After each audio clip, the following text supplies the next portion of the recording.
우리 주님의 성탄을 기다리는 대림절 마지막 주일입니다. 생각해보니 우리 교회에서도 성탄 준비를 하는데 무슨 준비를 했는가 생각해보니까 크리스마스 추리 준비를 잘했습니다. 그래서 저기 루돌프 사슴도 있고 추리도 예쁘게 잘 반짝입니다. 북카페에도 그리고 밖에 우리 교회 이제 나무들에게도 푸른 그 나무들에게도 잘 크리스마스 트리를 장식해 놓았습니다. 우리 최원은 집사님이 크리스마스 트리 장식하라고 애를 많이 썼는데 그 보람이 나타났습니다. 자, 그런데 우리보다 밖에 나가면 훨씬 더 화려하게 꾸며놓은 장식해 놓은 그런 성탄절 분위기를 내고 있는 곳이 있습니다. 교회가 아니라 백화점이라든지 여러 상가들 보면은 거기가 더 크리스마스를 잘 준비한 것처럼 보입니다. 거기에는 루돌프 사슴이 끄는 그런 가운데 그 주인공처럼 보이는 산타크로스 할아버지가 흰 수염을 날리고 거기에 이제 선물을 마차에 담아가지고 오는 모습도 보이죠. 거리마다 성탄 때면은 그리고 이 성탄절에 그 주인공들이 각각 자신들이 되어가지고 그 성탄을 즐기고 있는 것을 바라보게 되는데 막상 진짜 그 성탄의 주인공이 아기 예수님은 보이지 않는 것 같이 보입니다. 오늘 인류 역사에 있어서 가장 큰 축복의 시작인 이 성탄절에 과연 우리는 예수 그리스도를 어디에 두고 있을까요? 그리고 이 성탄절에 우리는 과연 무엇을 찾고 있는 것일까요? 성탄절을 맞아서 우리는 2000년 전에 첫 번째 성탄 때 아기 예수님이 오셨고 예수님을 찾은 그 동방 박사들의 이야기를 보면서 오늘을 살아가는 우리가 과연 무엇을 찾고 있는지, 우리의 삶 속에서 예수는 어디에 있는지 생각해 봅니다. 1885년 러시아의 문어 톨스토이는 사람은 무엇으로 사는가라는 소설을 통해서 사람은 사랑으로 산다는 이야기를 사람들에게 들려주었습니다. 그런데 오늘을 살아가는 우리는 과연 무엇으로 살고 있는가? 우리가 우리들의 모습을 생각해 봐야겠어요. 미국 여론조사기관인 퓨 리서치 센터가 올해 2021년 2월 1일부터 시작해서 5월 26일까지 세계 선진국이라 불리는 17개 나라의 성인 1만 8,850명에게 삶의 의미에 대하여 물었습니다. 그리고 그 물었던 의미를 그 결과는 11월에 발표했는데 미국, 영국, 일본, 유럽 등 주요 17개국 그 선진국 가운데 우리나라도 포함됐습니다. 그중에 14개 나라에서 답변은 1순위가 뭐냐면 삶의 의미의 1순위가 뭐냐? 가족이라고 그랬습니다. 38%가 나왔어요. 가족. 삶의 의미가 가족이라고 그랬습니다. 그런데 유일하게 한국만은 뭐라고 삶의 의미를 물었냐면 물질적 풍요라고 그랬습니다. 우리 한국 사람들 가운데서 삶의 의미가 가족이라고 말한 그 사람은 17개 나라 중에 16위에 우리는 들었는데 16%만 삶의 의미가 가족에 있다고 그랬습니다. 또 종교에서 삶의 의미를 찾는다는 그런 응답은 미국 사람들은 15%로 가장 높았는데 한국 사람은 1% 나왔습니다. 17개 나라 중에 15번째로 그렇게 나왔어요. 대체적으로 우리가 알고 있는 바 우리 한국 사람들 아주 종교성이 강하다. 아주 심성의 종교성이 몸에 배어 있다. 그렇게 우리가 알고 있던 거는 전혀 딴판에 그런 오늘의 현실을 보여주고 있습니다. 그동안 한국은 5천년의 장관 역사 속에 많은 다듬어져 가지고 장점들을 가지고 있습니다. 그래서 우리 한국 사람들에게 독특하게 있었던 그 정신적인 그런 많은 좋은 정신들, 그리고 도덕적으로 또 윤리적으로 좋은 그런 가치관들이 있었는데, 이런 것들이 가장 짧은 시간에 완전히 뒤바뀌어가지고 삶의 의미가 물질적이고 본능적이고 정력적인 차원으로 떨어져 버렸다는 것이죠. 그래서 오늘의 우리 한국 사회의 혼란과 오늘 한국 사회의 많은 정신적인 문제들이, 갈등들이 어디 있는 걸 우리 알아야 돼요. 경제적으로는 우리 옛날 조상들에 비하면 훨씬 더 여유있게 잘 사는 것 같고 풍요로운 것 같은데, 실제로 그 속에 살아가는 사람들의 삶은 많은 위험한 요소들을 내포하고 있고, 실제로 그런 위험한 환경 속에서 우리의 미래가 불투명해지고 있다는 거죠. 그게 무엇이냐? 오늘 우리 한국 사회가 가치관이 뒤바뀌어 버렸다는 것이죠. 그리고 가치관의 변화는 오늘날 이 한국의 위기를 보여주고 있는 것입니다.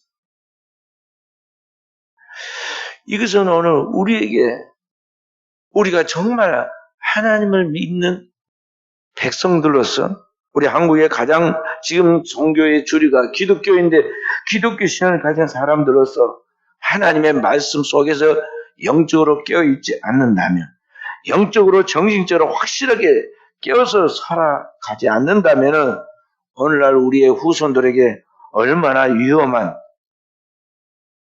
정말 좋지 않은 유산을 남겨줄 수 있는가를 보여주는 것입니다. 그동안 한국은 긴 5천년의 역사 속에 많은 시련들이 있었지만, 그럼에도 불구하고 좋은 장점들을 다 수렴해가지고 그 바탕 위에 기독교 신앙을 수용했고, 한국 사람들이 기독교 신앙의 그 정신 속에서 그 모든 것을 재정립해서 오늘의 한국의 번영을 가져와서 세계 선진국 대열에 들어갔는데, 오늘 우리는 그 짧은 오늘의 그 삶의 현실 속에서, 오늘 우리의 번영된 환경과 그 상황 속에서 이 모든 것들이 가치관이 뒤바뀌고 삶의 목적과 의미가 달라져서 우리의 삶의 혼란과 위기를 불러오게 되었다는 것이죠. 오늘의 우리 후손들이 남겨줄 것은 마치 쓰레기만 지금 남겨줄 수밖에 없는 그런 위험한 현실이 되고 말았다는 것이죠. 이게 오늘 우리의 위험이에요. 깨어있지 않으면, 우리가 영적으로 하나님 앞에 서서 살지 않으면, 보이지 않는 영적 실제 원수 마귀에게 속고, 이 마귀의 모든 시험과 유혹 속에서 우리가 얼마든지 이와 같이 타락하여서 잘못된 결과를 가져올 수 있다는 것을 우리가 알아야겠어요. 오늘 이 이야기는 우리만이 아니라, 오늘을 살아가는 우리만이 아니라 2000년 전에 하나님의 구원받은 백성들로서 이 세상의 빛으로 하나님이 세운 제사장 나라로 삼았던 이스라엘 백성들의 신앙과 삶 속에서도 보여주고 있습니다. 오늘 본문의 이야기가 바로 그 이야기를 우리에게 미리 보여주고 있다는 것이죠. 이스라엘 백성들은 4000년 전 그들의 믿음의 조상 아브라함 때부터 하나님을 믿고 그들의 구원자인 메시아를 기다렸습니다. 2000년 동안 그들은 아브라함부터 그 당대 오늘 헤로드 왕이 통치하던 바로 그때까지 2000년 전 그들은 완전한 구원자이신 메시아를 기다리고 기도하고 메시아 대망의 사상을 가지고 노래하였습니다. 그리고 마침내 하나님의 말씀은 1.1약이라도 변함이 없기 때문에 때가 되니 그 메시아가 이 땅에 오십니다. 그리고 그 메시아가 그 땅에 성경에 미리 약속한 대로, 예언한 대로 그 땅에 탄생했는데, 오늘 여기 이 땅에 오신 메시아가 탄생한 그때 그 백성들의 반응, 그 백성들이 그 예수 그리스도를 영접하는 그 장면의 그 배경은 여기에 완전히 딴판인 것을 우리가 알 수가 있습니다. 그동안에는 엄숙하게 하나님 앞에 나가서 예배하고 율법을 암송하고 시와 참미로 노래하고 메시아를 기다리면서 그렇게 경건한 것 같았던 이 백성이 실제로 그들의 삶의 한가운데 그리스도께서 찾아오셨고 하나님의 영광 가운데 메시아신 그리스도가 그들의 삶의 한가운데 찾아 그들을 만나주는 그 순간에 이 백성들은 전혀 달랐다는 것이죠. 그들이 살고 있는 삶 속에서 주님이 오신 때 그들의 그 반응이 오늘 네 가지로 나타나고 있는데요. 완전히 다릅니다.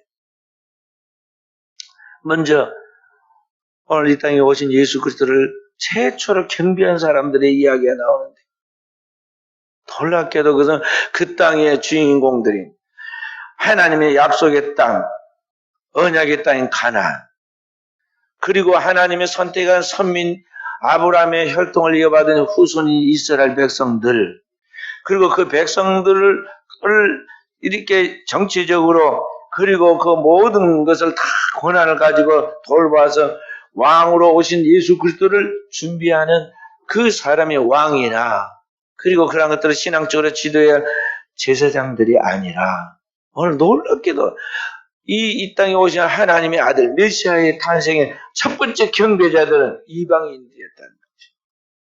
누굽니까? 동방의 박사들. 여기 1절 2절 말씀. 헤로드 왕 때 예수께서 유대 베들레헴에서 나심에 동방으로부터 박사들이 예루살렘에 이르러 말하되 유대인의 왕으로 나신 이가 어디 계시냐? 우리가 동방에서 그 예배를 보고 그에게 경배하러 왔노라 그랬다. 동방에서부터 이방인들이 왔어요. 세 사람이 왔습니다. 어떻게 유대인의 왕으로 나신 이를 알고 왔을까요? 여기 보면 그 소문을 듣고 3절에 보면 헤로드 왕과 온 예루살렘이 듣고 소동한지라. 이 사람들은 몰랐다는 거 아니에요. 전혀 예측도 못하고 기대도 않고 준비도 안 됐는데 유대인의 왕으로 오셨다는 탄생했다는 그 말 듣고는 깜짝 놀라가지고 발칵 뒤집혔다는 거예요. 근데 어떻게 이 멀리 이방 땅에 있는 동방의 박사들이 알고 찾아왔을까요? 여기 이 동방의 박사들은, 동방은 고대 바벨론이 있던 그 지역, 바벨론 제국이 있었던 그 지역의 페르시아 제국, 바벨론이 나중에 페르시아로 바뀌어집니다. 바사, 성경에는 바사라고 나오는데 이 페르시아 제국에서 살던 그 땅의 사람들인데요. 하늘의 별을 관찰하는 천문학자들입니다. 고대는 그들을 점성가들이라고 해요. 점성술사 또는 점성가들을 불렀어요. 그들이 하늘의 별을 관찰하다 메시아 별이 떴고 그 메시아 별의 인도를 따라서 오늘 여기 유대 땅에 왕으로 나신 이가 있다는 것을 알고 그에게 찾아왔다는 것이죠. 어떻게 그들이 알았을까요?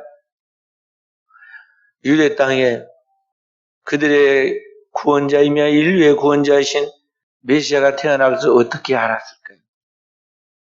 그냥 한 것이 아닙니다. 역사적으로 보면 기원전 567년에 이스라엘 백성들이 하나님께 불순종한 죄값으로 바벨론 포로가 됩니다. 그 땅에서 70년 동안 포로 생활할 때 유대인들이 그 땅에 있는 사람들의 복음을 전합니다. 성경에 다니엘서라든지 에스라, 느헤미야 같은 걸 쭉 보면 그 땅에 살고 있었던 이스라엘 백성들의 삶과 그들의 정치적 상황들이 그게 나오잖아요. 그들의 삶에 영향을 미치는데 그들이 전한 복음에 이 세상을 구원하는 구원자신 메시아가 이 땅에 유대의 왕으로 탄생하신다는 것.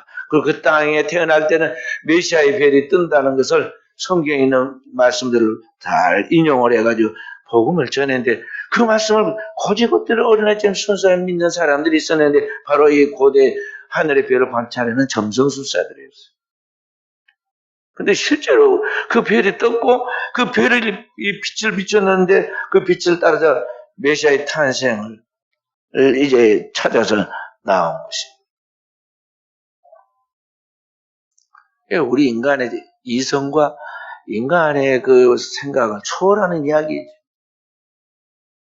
생각해보면 하늘에 많은 별 중에 별이 하나 더 등장을 했다고 합시다. 별들은 생성과 소멸을 합니다.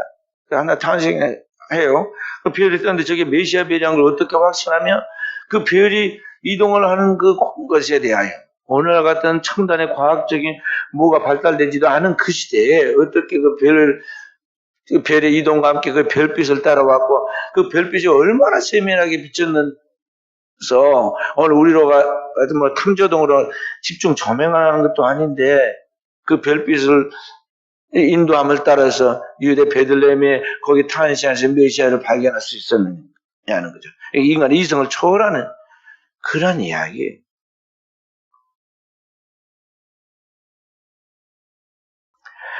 자, 그들이 그 먼 길을 거기에서 이스라엘 유대 땅까지 오려면 넉 달 정도 여행을 고대에는 해야 하는 상황이에요. 그리고 지금과 같이 국경이 발달하고 경비가 다 분명하고 법이 발달한 시대가 아닙니다. 그러니까 중간에 도적을 만날 수도 있고 위험한 위기를 만날 수도 있는데 오는데 네 달, 가는데 네 달, 그리고 중간에 또 머무른 시간까지 다 빼면 한 1년 가까이 걸려 그 시간을 과연 그 모험을 감행할 수 있을까? 진정한 믿음이 없다면 여기 또 보물 가지고 와서 황금과 유황과 모략을 가지는데 그것 때문에 목숨을 잃을 수도 있어요. 그럼에도 불구하고 자기들의 전 재산과 같은 그 보물을 가지고 진짜 이 땅에 오신 메시아를 영접하기 위하여 그에게 경배하게 하여 황과 유황과 모략을 가지고 거기에 나온 이들을 바라보. 진짜 첫 번째 성탄 때 왕이신 주님을 경배하는 사람들입니다. 그런데 아이러니하게 여기에 두 번째 사람들이 등장하는데요. 이 사람들은 누구냐? 그 땅에 원래 하나님께서 선택하여 하나님의 백성으로 삼은 이스라엘 백성들입니다. 곧 이스라엘 백성들을 정치적으로 책임을 지고 그들을 보호하고 그들을 통해서 이제 왕으로 오신 진짜 왕으로 오신 예수 그리스도를 경배하고 그들을 맞이하기 위해 준비해야 할 그런 그들의 책임자로 세운 왕이 있는데 그 사람이 여기 헤롯입니다. 헤롯이 이름이 여럿이 나오기 때문에 여기 이 사람을 대헤롯이라고 역사는 이야기합니다. 이 유대인의 보호자이고 정치적인 책임자이고 그러한 권한을 가진 있는 왕인 헤롯이 있는데 그 왕과 그 백성들은 전혀 메시아의 탄생을 준비하지 않았고 지금까지 노래하고 그를 기다린 것 같았는데 실제로 왕이신 주님이 왔는데 그를 맞이할 준비가 전혀 되어 있지 않다는 것이죠. 그래서 알려주기로 밖에서 온 여기 동방 박사들이 그것을 알려주죠. 하나님의 복받은 축복받은 그러한 지위와 혈통과 환경을 가지고 있었지만 실제적으로는 그 하나님의 축복을 누리지 못하고 있다는 것이죠. 겉으로 보기에는 그들도 그렇게 하는 척합니다. 그래서 동방 박사들을 가만히 불러가지고 대제사장과 서기관들에게 물었더니 유대 땅 베들레헴에 메시아가 탄생한다는 그 분명한 지식을 가지고 그걸 정보를 제공해 줍니다. 가서 아기 메시아를 찾으면 나에게도 알려서 나도 가서 경배하게 해달라. 마땅히 나는 왕으로서 백성들을 이끌고 와서 왕으로 오신 이 땅의 메시아에게 경배하지 않겠느냐. 제발 찾으면 좀 알려다오. 그렇게 이야기를 했지만 실상은 아기 예수께 경배하기 위하여 그러한 것이 아니라 그 예수 그리스도를 시기하여 유대인의 왕으로 오신 예수 그리스도를 시기하여 그를 죽이는 악한 마음으로 그를 찾으려고 계략을 쓴 것이죠. 나중에 그 본심이 드러났는데 동방 박사들에게 속은 줄 알고 분해서 베들레헴에 있는 2살 미만의 영아들은 군대를 이끌고 와서 쓸어버리죠. 살해해버립니다. 자신의 어떤 소유하고 있는 현재 기득권과 이 땅에 있는 이익을 놓칠까 두려움 나머지 이와 같은 일을 저지르는 사람들이 나오죠. 그것이 현실이에요. 세 번째 사람들이 나옵니다. 여기 4절에서 6절에 나와 있는 왕이 대제사장과 백성의 서기관들에게 묻잖아요. 그리스도가 어디서 나겠느냐. 그랬더니 그 알려준 사람들이 대제사장과 서기관들입니다. 그들이 말하기를 유대 베들레헴입니다. 선지자로 기록된 바 미가서 5장 2절에 유대 베들레헴아 너는 유대 고을 중에 가장 작지 아니하도다. 내게서 한 다스는 자가 나와서 내 백성 이스라엘 목자가 되라고 하였으니까 유대 베들레헴입니다. 가르쳐준 바로 대제사장과 서기관들이 나오죠.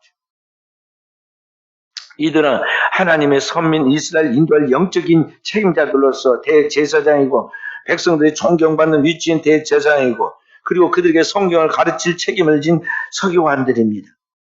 그 성경을 얼마나 잘 압니까? 메시아가 유대 베들레헴에 태어난다는 것, 다윗의 동네에 그의 후손으로 와서 인류의 구원자인 메시아가 탄생한다는 걸 정확하게 지식적으로 알고 있었습니다. 그런데 실제로는 그 말씀을, 하나님 말씀을 믿고 그 믿음으로 살아야 한다. 그렇게 살지 않습니다. 나중에 보면은 예수 그리스도를 영접하지 않고 헤롯과 빌라도, 이방인 총독인 빌라도와 힘을 합파해가지고 예수 그리스도 십자가 못 박아 죽게 만든 바로 장본인들이 여기에 나오죠. 이들입니다. 그러니까 자, 가만히 보세요.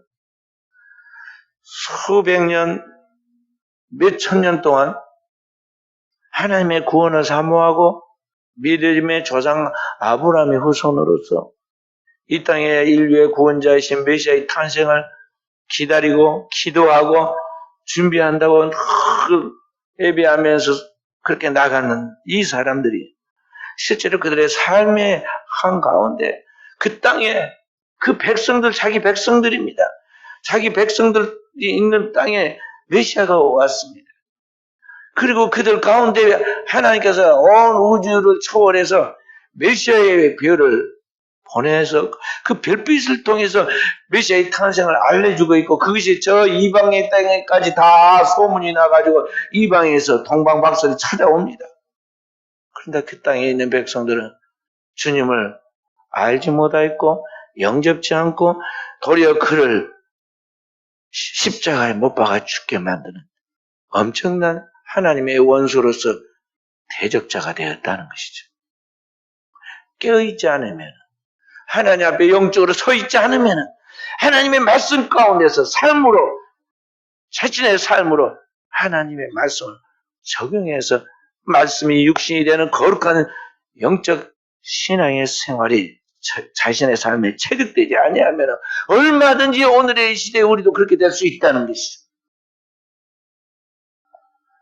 처음에는 다 순수하기 시작합니다. 노아의 홍수 속에도 구원받은 혈통으로. 그 중에 셈과 함과 노아의 후손은 셈과 함과 야벳 중에 장자인 셈의 후손으로. 그리고 믿음의 조상 아브라함을 하나님이 선택하시고 그의 후손으로 경건한 그의 후손으로 일생 동안 하나님을 경외하여 참 믿는 그런 신앙으로 순수하게 출발했습니다. 그런데 어느 순간인가 신앙이 당연한 것 같이 되었고 그들의 삶의 풍요와 그들의 삶의 여유와 그들의 삶의 즐거움이 그것이 우선순위가 뒤바뀌어가지고 이 땅에 있는 먹고 마시고 즐기고 그리고 이 땅에 있는 것들의 풍요가 그들의 삶의 가치관이 되어서 그들의 삶을 이끌어 원동력이 되고 말았습니다. 그리고 더 중요한 그들의 영혼은 생명을 주는 이 하나님의 말씀이 내용은 그들이 마음으로 믿고 입으로 시인하고 나가는 것이 아니라 그런 것들은 그냥 형식적으로 지키고 말았다는 것이죠. 그래 가치관 속에서 이익이 충돌하니까 그들은 무엇을 선택하고 말았느냐? 영원하지 하나님과 그 하나님 보내신 예수 그리스도를 선택한 것이 아니라 그들은 그 하나님의 영광과 그 하나님의 축복 대신에 자신의 영광과 자신의 나라와 자신의 그 안정된 삶을 선택하고 그것을 얻기 위하여 메시아를 십자가에 못 박아 죽였다는 거죠. 처음 오실 때부터 첫 번째 탄생 때부터 그를 핍박하기 시작해가지고 마지막 주님이 이 땅에서 구속을 완성하신 그때까지 그를 핍박하죠.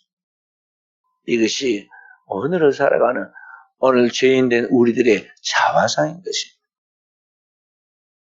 네 번째 사람이 나옵니다. 마리아와 요셉입니다. 11절의 말씀 함께 읽어봅니다. 집에 들어가 아기와 그의 어머니 마리아가 함께 있는 것을 보고 엎드려 아기께 경배하고 보배압을 여는 황금과 유황과 모략을 예물로 드리니라. 여기 요셉은 안 보이지만 요셉은 보조자죠. 옆에서 보호하고 옆에서 지켜주고 실제로 지금 아기 예수를 수태고지로 그가 천사의 그 고지를 통해서 이 땅에 태어날 것으로 성령으로 잉태되어서 아기를 낳을 건데 그 이름을 예수라고 그 수태고지를 받은 마리아 그리고 실제로 그 아이를 낳아서 오늘 여기에 그를 양육하는 마리아가 여기에 나오죠. 하나님의 구원의 역사를 이룬 데 있어서 하나님의 동역자이고 예수 그리스도의 가족이 되고 그의 보호자가 된 사람들입니다. 겉으로 보기에는 누가 역사의 주인공이냐? 그 시대의 역사는 헤롯이 통치하는 시대이고 그 시대의 기득권을 가지고 종교적인 기득권을 가지고 있는 사람들은 대제사장과 서기관과 바리새인들이고 힘있고 영향력이 있어서 역사를 이끌어가는 사람들은 바로 이러한 사람들 같이 보입니다. 그리고 살고 죽는 큰 권세를 그 땅에 권세를 가진 사람은 총독 빌라도인 것 같이 보입니다. 근데 실제로 인류 구원의 역사에서 숨어있는 하나님의 구원의 동역자들은 놀랍게도 이방의 무명의 이 동방 박사들이에요. 그리고 처녀의 몸으로 성령에서 잉태된 아이를 낳은 마리아이고 그 마리아를 곁에서 지키고 끝까지 돌봤던 양자였던 이 요셉이 그 하나님의 구원의 역사의 주인공들이라는 것을 우리가 볼 수가 있습니다. 그렇기 때문에 오늘 사랑하는 성도 여러분과 제가 신앙생활하면서 우리가 깨어있지 않으면 얼마든지 우리가 이와 같은 잘못된 것을 보고 거기에 끌려가고 잘못된 선택을 통해서 하나님과 등을 지고 신앙생활을 참으로 하는 것이 아니라 형식적으로 모순적으로 그리고 심지어는 하나님의 원수로 십자가의 원수로 그래서 신앙생활을 할 수가 있다는 것을 우리가 알아야 한다는 것이죠. 무늬만 기독교회 교회 마당만 받고 다니고 입술로는 주여 주여 하지만 마음은 주님과는 너무나 거리가 멀고 이 결정적인 구원받는 천국에 들어가느냐 아니면 지옥에 들어가느냐 그 마지막 순간에는 주님의 버림을 받고 나는 너를 도무지 알지 못하니 나를 떠나가라고 쫓겨나는 자가 될 수 있다는 사실을 우리가 늘 생각해야 한다. 그래서 오늘을 살아가는 성탄을 준비하면서 지금 나가는 우리가 생각해보면 오늘날 메시아는 어디에 계시는가? 동방 박사들이 와서 외치듯이 유대인의 왕으로 나신 어디 계시냐고 물듯이 오늘을 살아가는 여러분과 저에게 지금 주님은 물으십니다. 하나님 성경은 오늘 우리에게 묻고 있어요. 이 땅에 너희의 진정한 구원자이신 예수 그리스도는 어디에 계시느냐? 주님이 묻고 있다 이 말이에요. 그래서 오늘 우리는 참으로 깨어 있어야겠어요. 이 동방 박사들 그리고 오늘 예수 그리스도를 낳고 그를 길렀던 이 마리아를 바라보면서 과연 어떤 사람이 주님을 만나고 그 주님의 영광을 배울 수 있는가? 오늘 우리가 하나님의 말씀을 통해서 세 가지로 그 말씀을 마무리하도록 하겠습니다. 첫째는 겸손과 온유로 어린아이가 주님을 따르는 자 안에 주님이 찾아오시고 그와 함께 하신다는 것입니다. 마태복음 11장 25절부터 30절 말씀 함께 보도록 하십시다. 마태복음 11장 25절부터 30절 말씀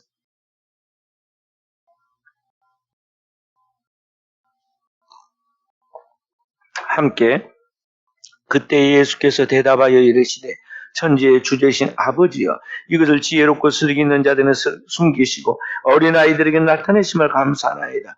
옳소이다. 이렇게 된 것이 아버지의 뜻이니이다. 내 아버지께서 모든 걸 내게 주셨으니 아버지 외에는 아들을 아는 자가 없고 아들과 또 아들의 소원대로 계시를 받는 자 외에는 아버지를 아는 자가 없느니라. 수고하고 무거운 짐진 자들아 다 내게로 오라. 내가 너희를 쉬게 하리라. 나는 마음이 온유하고 겸손하니 나의 멍에를 메고 내게 배우라. 그리하면 너희 마음이 쉼을 얻으니 이는 내 멍에는 쉽고 내 짐은 가벼움이라 하시니라. 아멘. 여기 어린아이와 같이 순결하게 이 세상이 똑똑하다 잘났다 대단하다고 생각하면서 이 세상을 휘어잡고 살아갈 같이 보이는 이 지혜롭고 슬기 있다는 그런 사람들에게는 전혀 알 수 없고 하나님이 감추어 두십니다. 그리고 너무나 천진난만하고 너무나 순진하고 어리석은 어린아이들에게는 도리에 나타냈다. 물론 어린아이도 되지만은 바로 어린아이같이 그런 어리석은 우리들을 말하는 것입니다. 그렇게 된 게 하나님 뜻이다 그랬는데 바로 그런 사람들이 어떤 사람이냐? 주님께서 내게 와서 배우라 말씀은 바로 그 주님과 같은 것인데 바로 겸손과 온유의 마음을 그리스도께서 가진 것 같이 오늘 우리의 심령이 어린아이같이 겸손과 온유함으로 주님을 찾고 주님을 의지하고 주님께 나오는 사람들에게 주님이 오늘 또 찾아오시고 그와 함께 하신다는 것입니다. 그렇지 않고 머리가 잘 돌아가지고 이 세상에 대한 것들에 대하여 욕심을 가지고 이 세상에서 높은 사회적 지위를 탐하고 교만하고 그렇게 살아가는 그 사람 속에는 주님이 역사할 수가 없는 거예요. 여기 마리아도 가만히 생각해 보세요. 어느 날 밤에 천사 가브리엘이 찾아와서 자고 있는 이 소녀를 깨웁니다. 큰 복을 받은 여자예요. 복 받은 자요. 하면서 그를 깨웁니다. 내게 지극히 높으신 이의 능력이 너를 덮으니 너희가 아들을 낳을 것이요 그 이름을 예수라 하라.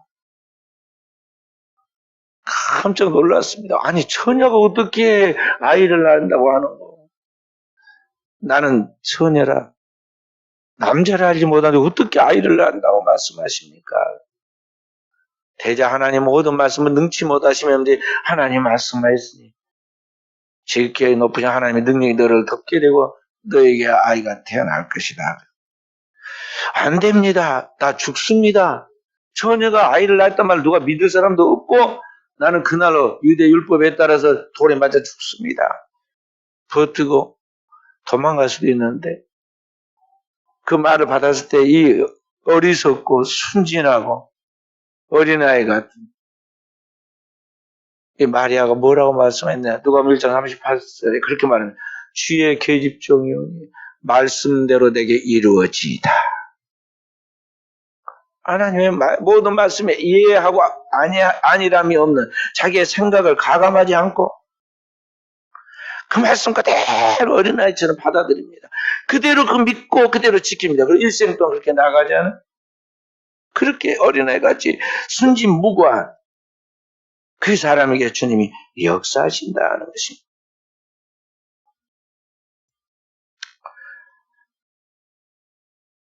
천사로부터 수태고지를 받은 이 마리아가 그걸 혼자 감당하기 힘들 때 하나님께서 그에게 동역자를 붙여주시죠.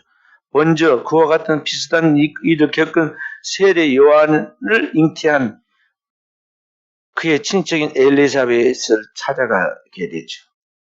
근데 엘리사벳이 마리아는 자기 지금 손 아래 사람입니다. 그런데 그가 그를 다가올 때 깨달았어요. 벌써 깨달았습니다. 그게 뭐가 깨달았느냐? 지금 자신도 지금 하나님의 능력으로 아이를 임신했지만은 나이가 많은 분인데 임신했지만은 이 처녀인 마리아가 지금 올 때 아이를 잉태하고 왔던 걸 깨달았어요. 그래서 뭐라고 말하냐면 누가복음 1장 44절 보라 내 문안하는 소리가 내 귀에 들 때 아이가 내 복전에서 기쁨으로 뛰노라도다.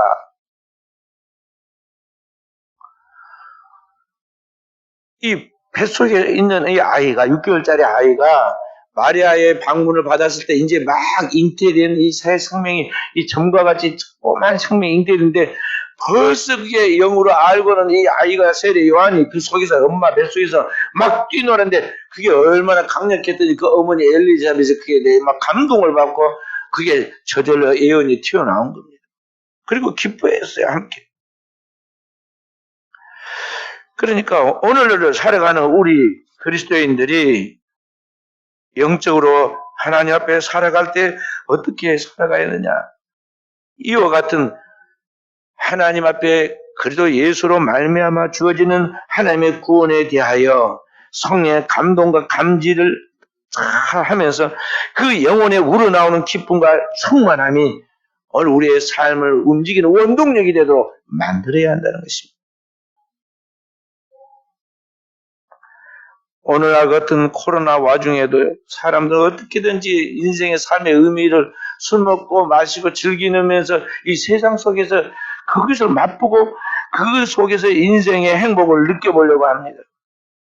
그런 이 물리적인 방법이 아니라 하나님의 성령으로 말미암아 성령에 취해서 오늘 영혼에 우리 하나님이 주시는 진정한 기쁨이 우리를 사로잡고 우리의 삶을 움직이도록 만들어야 한다는 것이죠. 그러한 역사 어디에 나타나냐?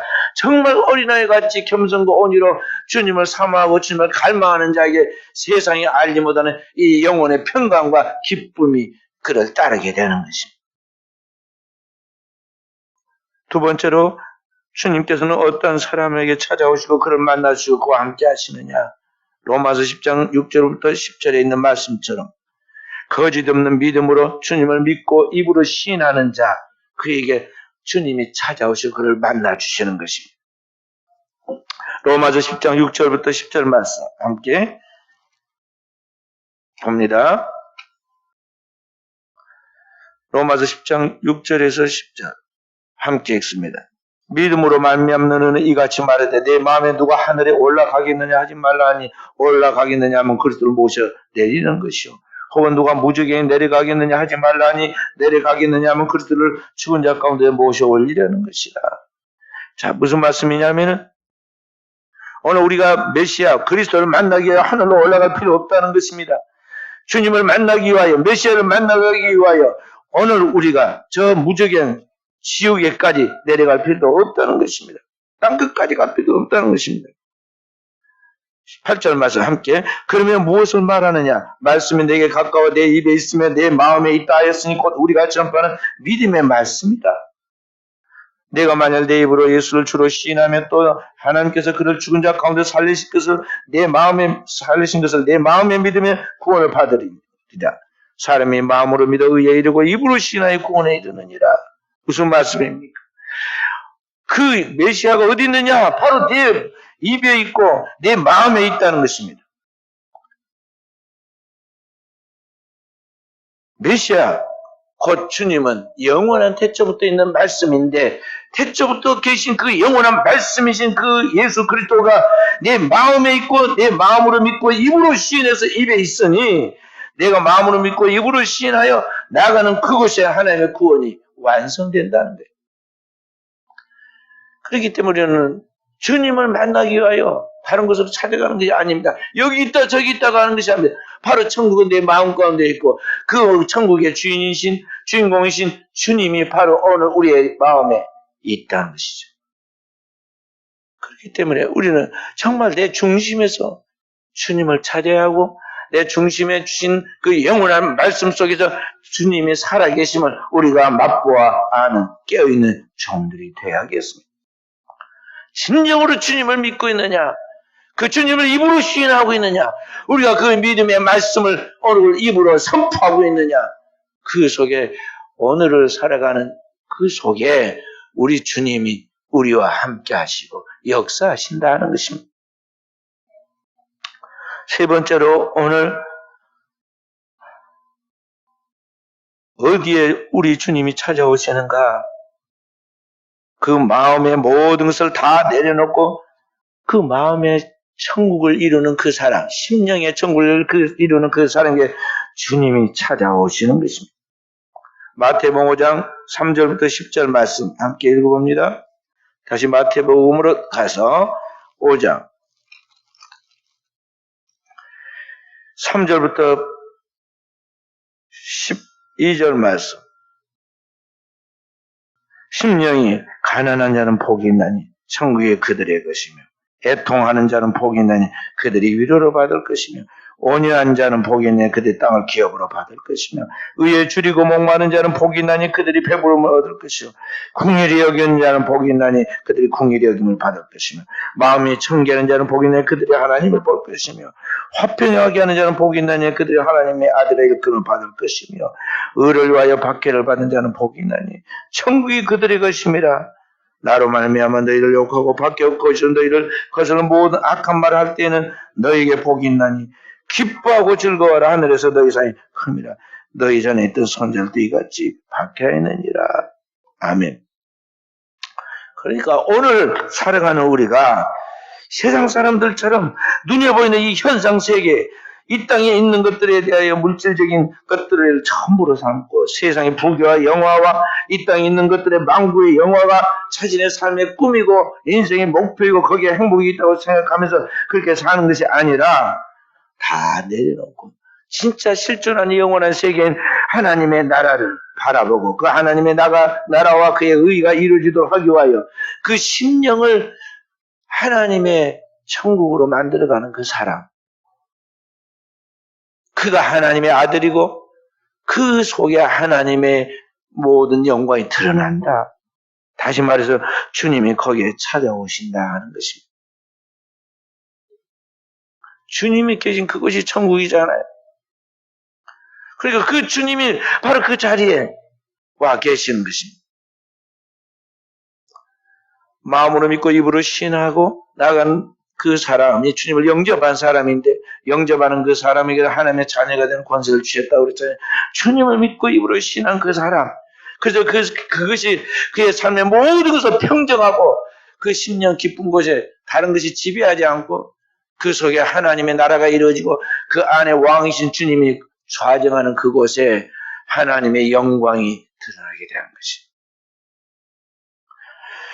그러므로 사랑하는 오늘을 사랑하는 성도 여러분, 정말 유대에 있는 왕으로 계신 이가 어디에, 왕으로 오신 이가 어디에 계십니까? 오늘 주님의 부름을 받고 그 영원한 하나님 나라로 나아가는 우리 사랑하는 성도 여러분, 여러분과 저의 삶 속에 임마누엘 되시는 바로 그 주님이 지금 어디에 계십니까? 오늘 영과 진리로 예배드리는 바로 이곳에 이 자리에 주님이 계시고 오늘 동방 박사들처럼 마음을 다하고 뜻을 다하고 성품을 다하고 전심전력으로 주님을 찾고 그에게 합당한 예물을 드리며 경배하는 바로 그 자리에 주님이 계신 것입니다. 그리고 어떤 삶 속에서도 그 삶을 초월해서 그 마음 중심에 하나님의 나라의 상태인 팔복이 그대로 이루어져서 마음의 천국을 이루고 있는 그곳에 우리 주님이 오늘도 그와 함께 하신다는 것입니다. 성경 말씀하시기를 주님에 대하여 임마누엘이라 그랬습니다. 볼지어다 세상 끝날까지 너희와 항상 함께 있으라는 바로 그 주님이 임마누엘 되신 주님이 바로 오늘 나의 심령 바로 이곳에 그리고 이 자리에 함께 하신다는 것이죠. 오늘 또 우리의 사랑 귀한 성들이 이와 같은 하나님 앞에 은혜를 체험하고 그 은혜 가운데서 머무는 이 시대에 하나님의 구원의 역사를 이루는 주인공들로서 위대한 하나님의 축복받은 종들로서 한 시대에 우리 주님이 주신 그 복된 삶을 완성하고 나아가는 깨어있는 종들이 되어지기를 주님의 이름으로 축원드립니다.